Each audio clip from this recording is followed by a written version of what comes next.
Wabanaki people did not have the right to vote in state elections until 1954. And that's when, by statewide referendum, it was allowed. It took a couple of more years before we actually get sort of regular Wabanaki participation in the vote. So that's a pretty shockingly late date. Maine is the second to last state in the US to allow Native Americans the right to vote in state elections. Now, at the same time that there are these dramatic examples of crisis, it also is really crucial to also remember that a big part of this history is of remarkable Wabanaki persistence in Maine. You know, one of the most damaging myths of colonialism is the idea that Native Americans are going to disappear and die away and they're really only about the past. And that is not the case. Native American issues in Maine are more intense for us now than they were for our parents or grandparents, and they will be more significant for our children and grandchildren than they are for us. This is an ascendant issue. And it was embattled right from the start. And the Penobscot Nation would have a tribal delegate to the Maine legislature in 1823. So practically from the first meeting of the Maine legislature, there was a Penobscot delegate there. And the Passamaquoddy tribe would add a representative in 1842. The Holton Band of Maliseets would add a delegate in 2010. Now, this is not a Garden of Eden situation. These are non-voting delegates, so they are not treated as, full members of the legislature. But that said, this is a remarkable historical legacy. I do not believe there is any other state in the US that had this sort of officially acknowledged position for Indigenous people to participate in and attend legislative meetings as early as 1823.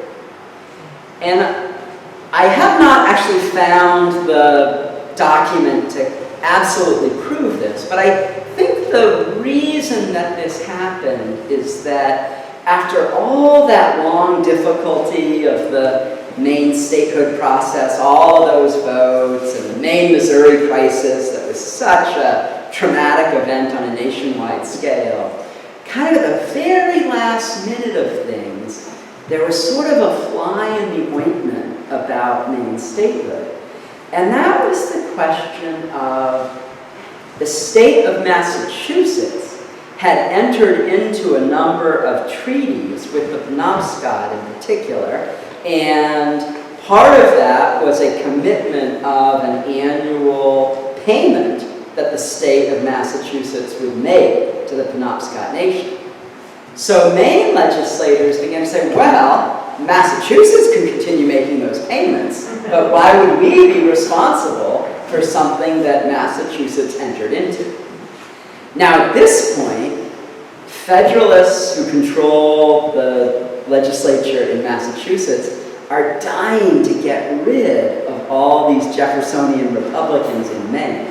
So Massachusetts gives the new Maine state government a large amount of money in order to honor the Massachusetts treaty obligations to the Penobscot. So I think that's why the Penobscot are there in 1823, because they know that this fund has been given to the state, and they're there to make sure it doesn't disappear or get abused any more than they could allow. So I'm going to wrap up there, and I'm happy to take any questions. I really appreciate your patience and being here on a hot night. Yep. Did Leonard Jarvis fight in the Revolutionary War? And was he on our side or on the side of the British? So Leonard Jarvis is too young, the one who used to serve. His father, also Leonard, was a patriot and was actively involved and had some government positions related to shipping.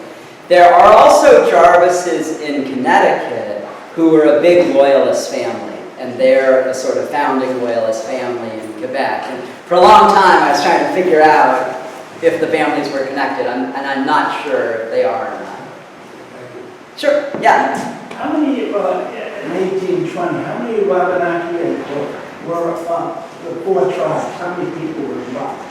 So that is an excellent question, and it's a small number. You know, several hundred, several thousand, you know, so I don't have a definitive number to give you. And, you know, it's a really traumatic issue in indigenous communities, you know, how you get counted and categorized by the government. And, you know, for a long time, these were tools that were used in the interest of extinguishing deeds and extinguishing rights. So we don't really have satisfactory counts. But there's no question that this is a period of depopulation and crisis that dates back, you know, at least to King Philip's War. You know, there's an extended period of Anglo-Wabanaki wars from the 1670s through to the French and Indian War.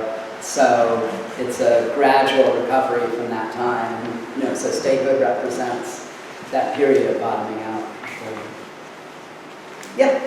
Were there enough French people to be important when secession was happening?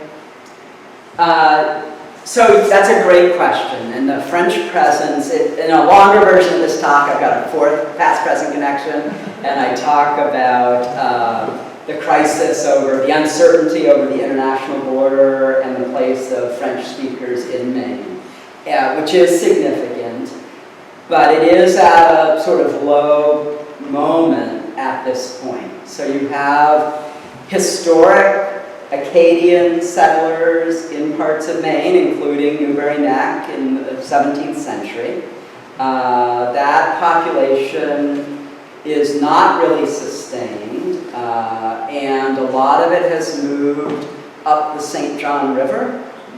And so this is one of my favorite census stories. I was looking at the 1820 census to figure out, you know, kind of the bounds of Maine and who's here. And I'm looking in Penobscot County, and, you know, it's always a surprise, like, what's a big town in 1820 isn't necessarily a big town today. I think the two largest towns in Hancock County in 1820 are Bucksport and Deer Isle. Yeah. Like, they're the only ones that are bigger than 1,500 people. Everything else is just a couple hundred. So the third largest city in Penobscot County in 1820 is Madawaska. And then there's a little asterisk in the census. This is the printed official census, not just like the guy's notebook. And I look at the bottom of the page, and he explains, Madawaska is a city of French speakers. You can't get there from here. Literally says this. You have to go to the city of St. John and go up the river to get there.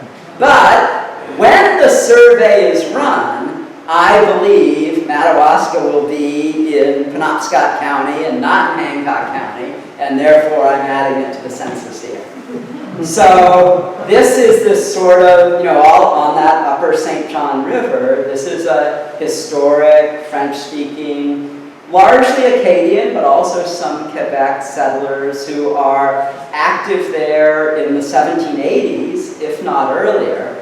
And they are also eclipsed from our thinking about Maine, if we're, you know, we just think about the sort of English push up from the southeast. So it's a great question and a really important part of Maine history. And then the sort of resurgence of French speakers in Maine really comes with industrialization. and migration in the 20s and 30s to work in the mill towns of Maine. So it's a big bridging from the Acadian population with its 17th century origins to the 20th century migration. Well, it really begins earlier as well with the mills in the 1840s and 50s. We start to get newcomers from Quebec mostly to work mills. Yeah? In the map that shows the populated areas, everything white. Is no one there, or are the Wabanakis there? That one, yeah. Like, Well, yes. So that's who lives in the white area? No. right. So that is a really important thing to note about. So he titles this map a map of the inhabited part of the state of Maine.